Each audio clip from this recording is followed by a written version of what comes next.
الرحمن الرحیم۔ آج کا جو ہمارا آخری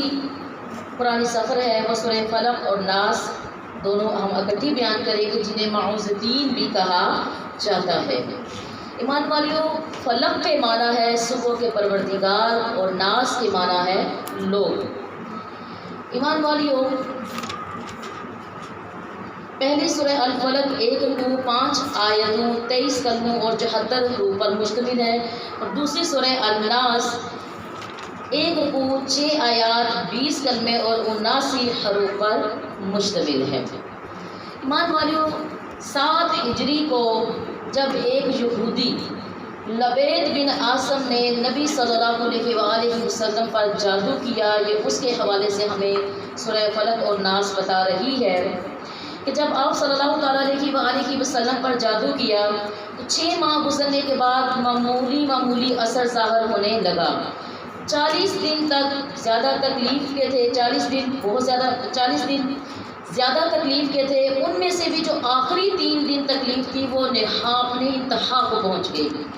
اس جادو سے حضور صلی اللہ علیہ وآلہ وسلم کو کس قسم کی تکلیف محسوس ہوتی تھی، اس کے بارے میں بھی تصریحات موجود ہیں۔ علامہ سیوطی رحمۃ اللہ تعالیٰ علیہ لکھتے ہیں، یعنی حضور کی طبیعت گھٹنے لگی، نقاہت بڑھنے لگی، لیکن بظاہر اس کی کوئی وجہ معلوم نہ ہوتی۔ ایمان والیوں، کتب حدیث میں اس جادو کے اثرات کے بارے میں جتنی روایات ملتی ہیں ان کا یہی نچوڑ ہے کہ جسمانی طور پر نقاہت و کمزوری محسوس ہوتی، لیکن ایسی کوئی ضعیف سے ضعیف روایت بھی موجود نہیں جس سے یہ پتہ چلتا ہو کہ فرائض نبوت کی ادائیگی میں کبھی بال برابر بھی فرق آیا ہو، کبھی ایسا نہیں ہوا کہ نماز کے ارکان میں تقدیم و تاخیر سرزد ہوئی ہو، یا تلاوت قرآن پاک کے وقت نسیان طاری ہوا ہو، یا مملکت اسلامیہ کی توسیع اور استحکام یا اسلام کی تبلیغ کے لیے کوئی معمولی سا رخنہ بھی پیدا ہوا ہو۔ یعنی اس پہ اللہ کے نبی کی جسمانی صورت میں جو ایک نقاہت تھی، لیکن آپ کے اعتقادی صورت میں، آپ کے ذہنی صورت میں کوئی بھی کمی، کوئی بھی کمزوری نہ تھی، اور ضعیف سے ضعیف روایت بھی ایسی موجود نہیں ہے۔ ایمان والیوں، جب نبی صلی اللہ تعالیٰ علیہ وآلہ وسلم کی تکلیف بڑھتی گئی تو حضور صلی اللہ علیہ وآلہ وسلم نے بارگاہ الہی میں دعا کے لیے ہاتھ اٹھائے۔ اس رات حضور صلی اللہ علیہ وآلہ وسلم کو خواب میں حقیقت سے آگاہ فرمایا گیا۔ چنانچہ حضور نے ام المومنین حضرت عائشہ صدیقہ رضی اللہ تعالیٰ عنہ کو بتایا کہ اے عائشہ، میں نے اپنے رب سے جس بات کے بارے میں دریافت کیا تھا، میرے خدا نے مجھے اس کے متعلق بتا دیا ہے۔ حضرت عائشہ نے عرض کی، یا رسول اللہ صلی اللہ علیہ وآلہ وسلم، کیا بتایا گیا ہے؟ ارشاد ہوا، رات کو خواب میں 2 آدمی میرے پاس آئے، ایک میرے سرہانے بیٹھ گیا اور دوسرا میرے پاؤں کے نزدیک۔ بعض روایات میں ایمان والیوں آیا ہے کہ وہ جبرائیل اور میکائیل تھے۔ ایک نے دوسرے سے پوچھا، انہیں کیا تکلیف ہے؟ تو دوسرے نے جواب دیا، ان پر جادو کیا گیا ہے۔ پوچھا کس نے کیا ہے؟ تو جواب ملا، لبید بن عاصم نے۔ پوچھا کس چیز پہ؟ تو بتایا کنگھی کے ایک ٹکڑے کو اور چند بالوں کو نر کھجور کے خوشہ کے پردے میں رکھ کر۔ پوچھا کہاں رکھا ہے؟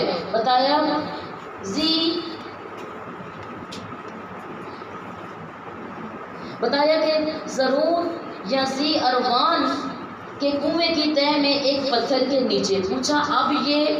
اب کیا کرنا چاہیے؟ تو بتایا اس کنویں کا سارا پانی نکال دیا جائے، پھر اس پتھر کے نیچے سے اس چیز کو نکالا جائے۔ حضور صلی اللہ علیہ وآلہ وسلم نے ایمان والیوں فوراً حضرت سیدنا علی کرم اللہ وجہہ، حضرت عمار ابن یاسر اور حضرت زبیر رضی اللہ تعالیٰ عنہ کو اس مقصد کے لیے اس کنویں کی طرف بھیجا۔ انہوں نے اس کا پانی نکالا اور نکال کر اس کنویں کو خشک کر دیا۔ اتنے میں حضور صلی اللہ علیہ وآلہ وسلم خود بھی تشریف لے گئے۔ پتھر کو اٹھایا تو اس کے نیچے سے وہ غلاف نکلا، اسے کھولا تو اس کے اندر کنگھی کا ایک ٹکڑا، چند بال جو تانت کے ایک ٹکڑے میں بندھے ہوئے تھے، اور اس تانت میں 11 گرہیں لگی ہوئی تھی۔ اسی اسلام میں حضرت جبرائیل علیہ السلام حاضر ہوئے اور روز یہ 2 سورہ پڑھ کر سنائی اور عرض کیا کہ آپ ان صورتوں کی ایک ایک آیت پڑھتے جائیں اور ایک ایک گرہ کھولتے جائیں اور ایک سوئی نکالتے جائیں۔ چنانچہ دونوں صورتوں کی 11 آیتیں پڑھی گئیں، ان کی تلاوت سے 11 گرہیں کھلیں اور ساری سوئیاں نکل گئیں۔ اس طرح ایمان والے حضور صلی اللہ تعالیٰ علیہ وآلہ وسلم کی طبیعت حشاش بشاش ہو گئی اور جادو کا سارا اثر زائل ہو گیا۔ صحابہ نے عرض کیا یا رسول اللہ، میں صدقے جاؤں کتنی خوبصورت بات میں آپ کو بھی بتانے لگی ہوں کہ صحابہ نے عرض کیا یا رسول اللہ صلی اللہ علیہ وآلہ وسلم، اجازت ہو تو اس خبیث کا سر قلم کر دیں۔ حضور صلی اللہ علیہ وآلہ وسلم نے فرمایا مجھے تو اللہ تعالیٰ نے شفا بخش دی ہے، میں اپنے لیے لوگوں میں فتنہ کی آگ بھڑکانا نہیں چاہتا۔ سبحان اللہ، یہ تھی رحمت گونین کی شان۔ سبحان اللہ سبحان اللہ سبحان اللہ۔ ایمان والیو، آج کا ہمارا رمضان مکمل پیغام کورس اپنے اختتام کو پہنچا۔ ہم نے سورہ فاتحہ یعنی کہ الحمد سے لے کر ناس تک قرآن آپ کے سامنے رکھا اور بار بار یہ کہا کہ مزید مطالعہ کا شوق رکھنے والی بیٹیاں وہ ترجمہ اور تفسیر کی طرف جائیں اور اپنے علم میں اضافہ فرمائیں۔ تو ایمان والیوں، جنہوں نے اس قرآنی سفر کو ہمارے ساتھ قدم بقدم نبھایا، میں اللہ تعالیٰ سے اپنے اور ان کے لیے عمل کی توفیق کی دعا کرتی ہوں۔ اور آج چونکہ ہمارا قرآن پاک قرآن سفر میں تفصیلی جائزے اور مختصر تعارف کی صورت میں اختتام کو پہنچا ہے، تو چلتے ہیں ذرا دعائے ختم القرآن کی طرف۔ بسم اللہ الرحمن الرحیم۔ اللہم آنس وحشتی فی قبری، اللہم ارحمنی بالقرآن العظیم واجعلہ لی اماما ونورا وہدا ورحمہ، اللہم ذکرنی منہ ما نسیت وعلمنی منہ ما جہلت وارزقنی تلاوتہ آناء اللیل وآناء النہار واجعلہ لی حجتا یا رب العالمین، آمین۔ کوئی بھی کمی کوتاہی غلطی سننے سنانے میں ہو گئی ہو تو میرے مالک مولا ہمیں معاف فرمائے۔ اور میں ایمان والیوں شکر گزار ہوں سب سے پہلے اپنے اللہ سبحانہ و تعالیٰ کی کہ جس نے مجھے یہ توفیق عطا فرمائی کہ میں آپ کے سامنے اس عظیم مقدس کتاب کا مطالعہ تفصیلی جائزہ رکھ سکی۔ میں اس نعمت کا، اس کرم کا، اس شکر کا نہیں شکر ادا کر سکتی جو اللہ نے مجھے توفیق دی۔ میں شکر گزار ہوں اپنے پیر و مرشد اپنے آقا صلی اللہ علیہ وآلہ وسلم کی، جن کے نگاہ فیض سے یہ سلسلہ کرم چلتا ہے۔ میں اپنے تمام اولیاء کرام جن کی دعاؤں سے، جن کے فیض سے یہ نیکی کا کام میں کر رہی ہوں، میں شکر گزار ہوں اپنے تمام گھر والوں کی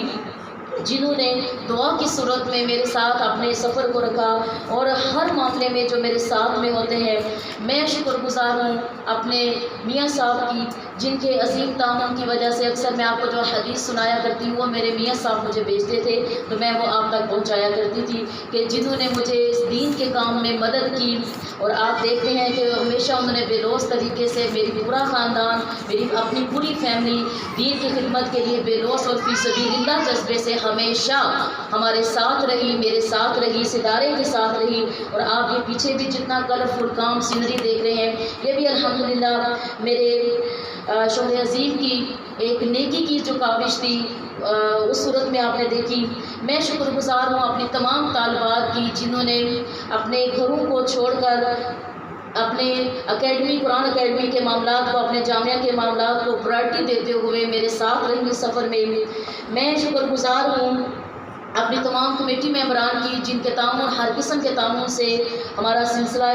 خیر جو ہے وہ چلتا ہے۔ میں شکر گزار ہوں اپنے تمام آنے والی مہمانان گرامی کی، خواتین کی، جو میری بہنیں گھروں کی مصروفیت کو چھوڑ کر فقط اللہ کی رضا کی خاطر، فقط اپنے آپ کو سنوارنے کی نیت سے آئی۔ میں شکر گزار ہوں آپ سب کی جو آج بھی موجود ہے بہنیں، کہ اللہ تعالیٰ نے ہم سب کو یہاں پر اکٹھا بیٹھ کر ہمیں قرآن اور حدیث کی باتیں سننے، سمجھنے، سنانے کی توفیق عطا فرمائی۔ ایمان والیو، یقیناً یہ ایک سعادت اللہ تعالیٰ نے مجھے اور آپ کو مقدر کی ہے، اور اللہ تعالیٰ اس رمضان کی جاتی گھڑیوں میں خدا کی قسم جس کا ایک ایک لمحہ رحمتوں سے بھرا ہوا، نعمتوں سے بھرا ہوا، فضل سے بھرا ہوا، ایسا لگتا ہے جیسے اس کا ایک لمحہ جاتا ہے تو دوسرا ایک اور نعمت، ایک اور محبت، ایک اور فضل کا پیغام لے کے آ جاتا ہے، جس کو لیل و نہار سجے ہوئے ہیں، جس کے دن کی ہر گھڑی عبادت ہے، جس کی ہر انسان کی حرکت اگر جس نے نیک نیتی سے کی وہ عبادت ہے۔ اتنا پیارا مہینہ اللہ تعالیٰ نے مجھے اور آپ کو مقدر کیا، نہیں جانتی ایک مہینہ پھر میرے اور آپ کے مقدر میں ہے یا نہیں ہے، تو دعا کرتی ہوں مالک و مولا سے کہ مولا جو ہم نے اس ماہ رمضان میں اول سے لے کر آخر تک مولا عبادتیں کی، ریاضتیں کی، مولا ہم نے قرآن آگاہی پیش کی، جو مولا ہم نے رمضان مکمل پیغام کو اس میں مولا نیکی کی باتیں کی، تیرا پیغام حق سنایا، مولا ہم سب کو عمل کی توفیق عطا فرما، اور مولا یہ رمضان جو تیرا مہمان ہے مولا ہم سے ودا ہونے کو ہے، ہم سے راضی جائے مولا، ہم سے راضی جائے مولا، روز محشر یہ ہمارے لیے مولا ہمارا گواہ بن جائے، ہماری نجات کا ذریعہ بن جائے مولا، یا الہ العالمین ہمارے دین کے لیے فی سبیل اللہ مولا جو کی گئی کوشش ہے اس کو اپنی بارگاہ میں قبول فرما۔ اور ایمان والیو، اس کے آخر میں میں اتنا ہی کہوں گی کہ جیسے کہ آپ کو پتہ ہے کہ میں نے اپنی بابا جان کی شہادت کے بعد جو کہ ہماری افغانی موومنٹ ہے، ادنا ترین نوکر مصطفیٰ مہر محمد جمیل صاحب کی روح کے سال ثواب کے لیے آپ نے جب وظائف دیکھے تو اس پر بھی یہ بات لکھی ہوئی تھی کہ یہ خدمت اور نیکی برائے سال ثواب والی یہ موومنٹ، یہ آپ لوگوں نے اس پہ بھی پڑھا، اور آپ کو پتہ ہے کہ یہ جتنا میں نے رمضان میں پروگرام کیا اور جو میں نیکی کے کام کرتی ہوں اس کی جزا یقیناً اللہ تعالیٰ انسان یا مجھے تو دیتا ہی ہے، لیکن میں نے اپنے یہ ساتھ میں اپنی جزا کے ساتھ ساتھ میں نے اس نیکی کی جزا اپنے والد کے لیے بھی سال ثواب رکھی ہوئی ہے، کیونکہ شک نہیں ہے اللہ رسول صلی اللہ علیہ وآلہ وسلم کے فضل و کرم کے بعد، اپنی والدہ کی دعاؤں کے بعد، اپنے استاد محترم کی محنت اور ان کی دعاؤں کے بعد، میں جو کچھ بھی آپ کے جو کچھ بھی ہوں وہ میں اپنے والد کی محنت اور یہ ایک کردار بہت بڑا کہ آج ہمارے معاشرے میں والد جو ہیں وہ اپنی اولاد کی اصلی تربیت کی طرف، اصلی تعلیم کی طرف بہت زیادہ توجہ دے رہے ہیں۔ یاد رکھیں، میں ان کو پیغام یہ دینا چاہتی ہوں کہ اگر آپ نے دنیا کمانی ہے تو دنیا دو ان کو، لیکن اگر آپ نے اپنی اولاد کو اپنے لیے صدقہ جاریہ بنانا ہے تو دین کی دولت، دین کی تعلیم، دین کی تربیت ان کو دو، تاکہ وہ تمہارے مرنے کے بعد تمہارے لیے ہاتھوں کو اٹھائے، نہ کہ تمہیں بھول جائیں۔ تو میں اپنے یہ تمام جو میرا پروگرام ہوا رمضان مکمل پیغام کورس کی صورت میں، اور جتنی میں نے وظائف دیے، جتنا میں نے آپ کو انٹرنیٹ کے ذریعے، موبائل کے ذریعے آپ سے میں کمیونیکیٹ رہی، یہ تمام چیزوں کے اللہ تعالیٰ جزا اور اس کے صدقے میرے بابا جان کے درجات اپنے رحیمی کریمی کے صدقے اللہ تعالیٰ بلند بلند بلند فرمائے، اور میرے بابا کو اللہ تعالیٰ جنت الفردوس میں اعلیٰ سے اعلیٰ مقام عطا فرمائے، اور یہ ثواب اللہ تعالیٰ تمام امت محمدیہ میں جتنے ایمان والے چلے گئے ہیں میں سب کی ارواح کے سارے ثواب کے لیے پیش کرتی ہوں، اللہ قبول و منظور فرمائے۔